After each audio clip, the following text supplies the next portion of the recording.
York's classic rock, Q104.3. And we are back with Meg Beatty Patrick, who happens to be a Q104.3 listener, who has been in touch with me over the years and also in touch with Jim Kerr.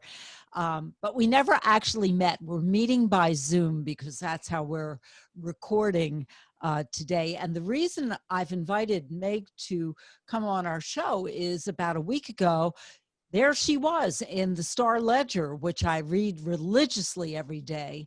And she has endured a nightmare from New Jersey and New York unemployment. And I know a lot of you have lived a nightmare, particularly from New Jersey unemployment. In fact, the labor commissioner was just telling state lawmakers on Thursday, hey, to fix the system in New Jersey, we need the Fed's help. We can't do it on our own. Even if we upgrade the computer system, it's not going to take care of the red tape. But Meg, first of all, nice to meet you face to face, but tell our listeners your nightmare.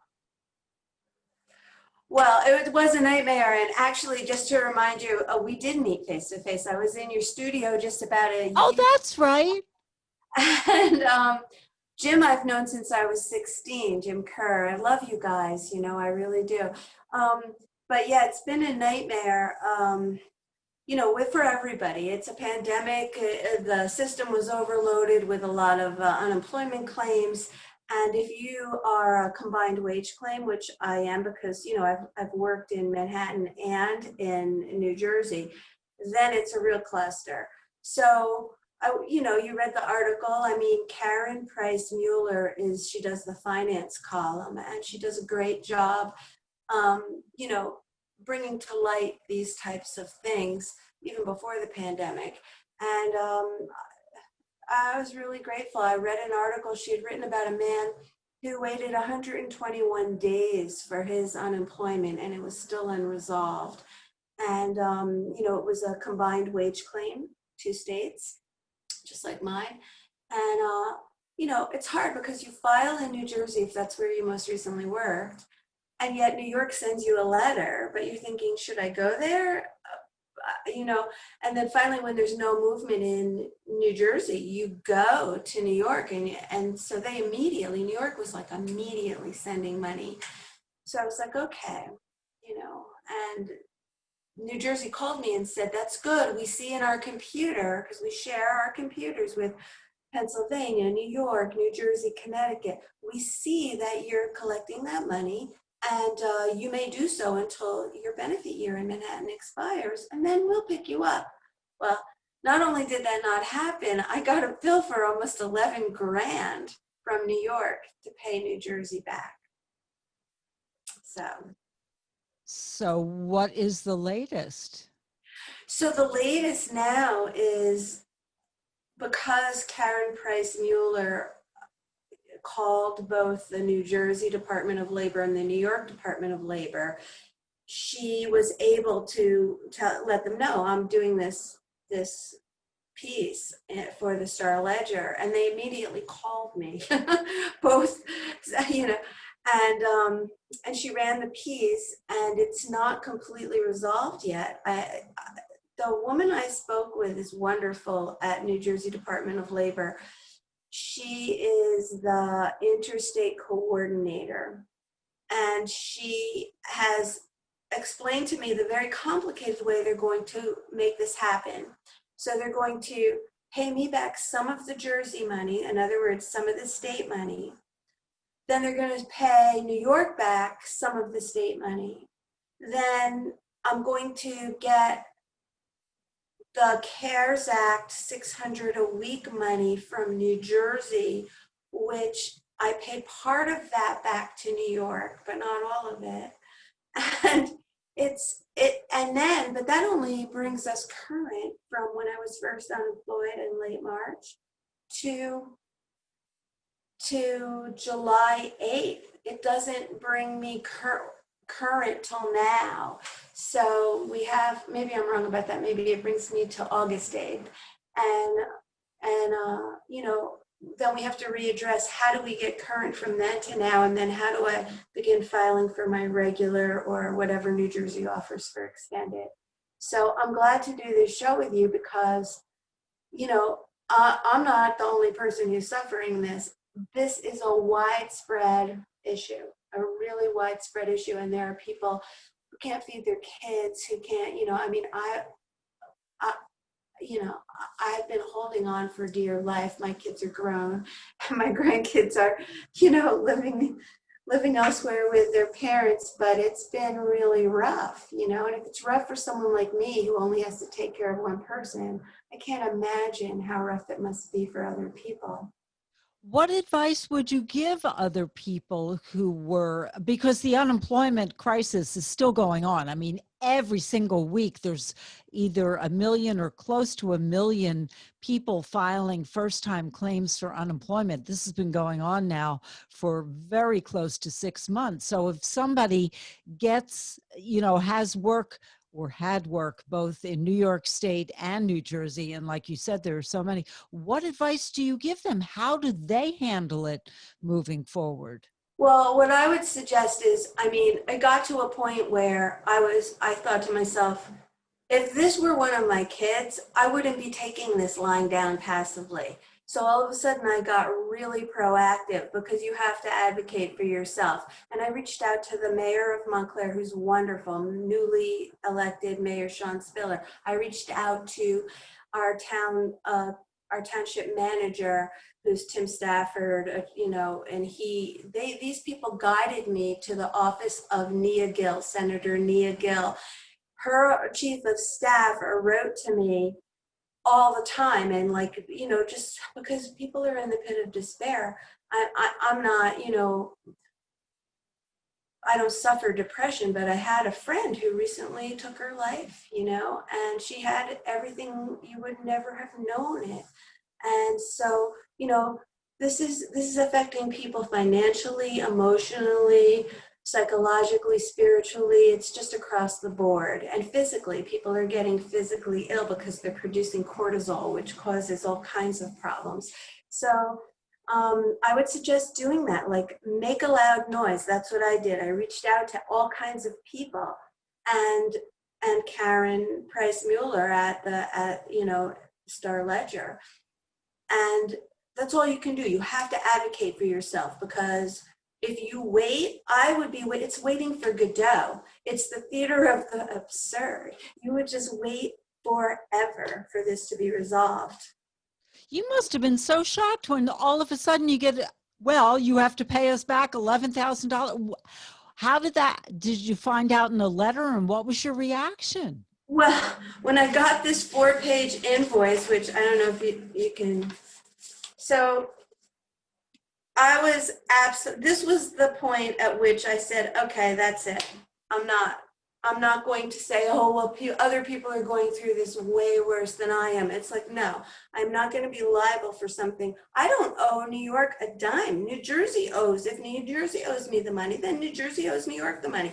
But unfortunately, it's not that easy to resolve. They can't just pay New York and then, start paying me, because it's broken out to 6,000 was CARES Act money. Of this 4-page invoice, 6,000 of that money was the 600 a week for 10 weeks.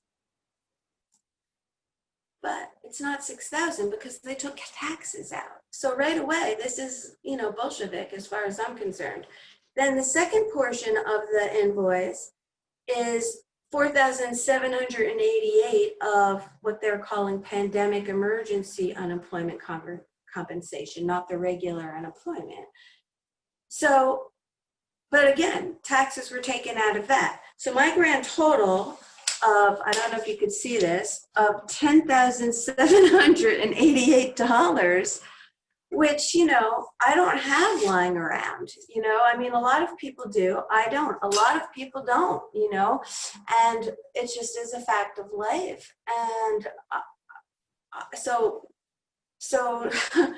this wonderful woman from New Jersey Unemployment, who's the interstate coordinator, has explained to me how they're going to roll this out sort of in increments. Like they're going to pay state to state back part of it.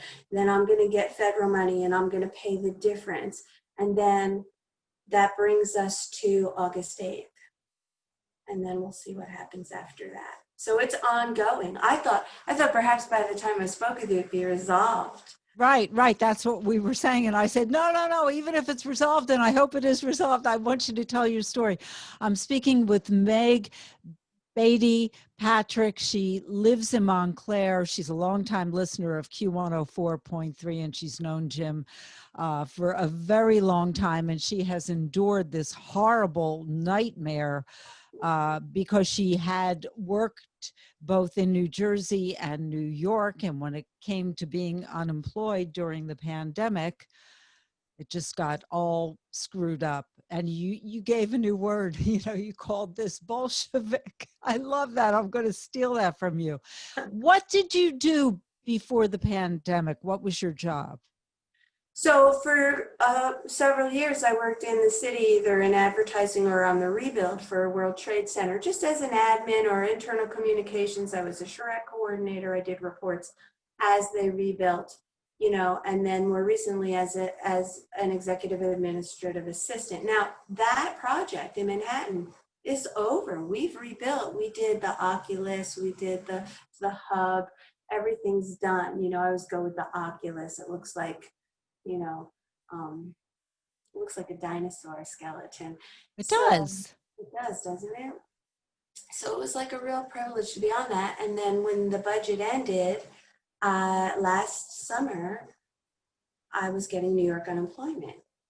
So I got a new job early 2020 in New Jersey working for another construction company, but in the capacity of bookkeeper. And so, we all were furloughed and then laid off because of the pandemic.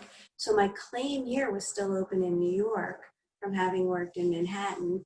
And that's why it was so tempting to do I just follow the instruction on this letter from New York or do I ignore that? Because something told me, I don't know if it's because I'm Irish and it's Murphy's Law or whatever, but something told me it's like Pandora's box. If you touch that letter and follow the instructions on the New York letter, you'll probably get money right away, but it's going to cause a problem down the road. But I never dreamed it would cause a months on months and months on end problem, resulting in a 4-page invoice for almost 11 grand, So, and I read the stories, we all read the stories, we hear them on the news. There's a way worse out there. And I'm just grateful to Karen and to you and to anybody who helps get the story out there, because New Jersey is using a COBOL system. Most of the people, that's a computer system from about 40, 50 years ago. Most of the people who know how to use COBOL are retired, or they don't, they're not here anymore, or they don't remember how it worked. So New Jersey doesn't know how to process this inordinate amount of claims. That's the problem, And it got to the point where I was like, all right, you're going to have to prepare for a little glitch while you go from state to state. And I stocked my house with all kinds of stuff that I had to laugh thinking about it, that Jim Kerr would eat, all the canned goods, the box goods. And I'm like, who knows, maybe I'll outlive everyone with all the preservatives in this garbage, But I did that. Because you have to live, you have to shop at the damn dollar store for your groceries if you're not getting any food, and talking to people, trying to figure out how to pay your bills and saying, okay, I'll make that part of that car payment and I'll make part of that, car insurance payment, and keeping a roof over your head and your lights on, But this How, pandemic, how do you stay positive? I mean, this is such a nightmare, like you said, for millions and millions of people. How do you stay positive? I don't stay positive. That's, the thing is, there's dark moments. There are a lot of dark moments where, you're just you think to yourself, you don't want to be a burden to your children and say, okay, I'm going to, Gigi's moving in, and you don't want to become a ward of the state, and then as a woman, even though I'm 61, all these men come out of the woodwork and they're like, oh, come and live with me. It's like, I don't think so. You know what I mean? So you get very depressed because you think like, wow, it's like, it's not like I can fix it. It's not like I could even go out and busk. I'm a musician on the side. Everything's closed. The restaurants are suffering. They're not hiring musicians. They can barely keep their staff. So I'm like, how am I going to just turn, a dollar and make this work? And you can't. Nobody can. You can't even drive an Uber really because people aren't taking Ubers, not that I would probably ever even be accepted as an Uber driver. I drive my own way, but there's a lot of dark moments, Shelley, and people pretend that they're happy all the time and they're not, like my friend who took her life. She was just traveling with her husband, posting pictures of her wonderful adventures, beautiful home, raised children. She was hurt. We're all hurting inside, and you have to be somewhat spiritual, I think, to hold on. Well, I thank you, Meg, Beatty, Patrick, for sharing your story. And hopefully by sharing your story, you'll be helping somebody else who's in the same predicament. And Meg's main pitch to you is don't stay silent. Do something, make noise. And we will be making noise, hopefully pleasant noise for you tomorrow morning on the Jim Kerr Rock and Roll Morning Show, Q104.3. New York's classic rock, Q104.3.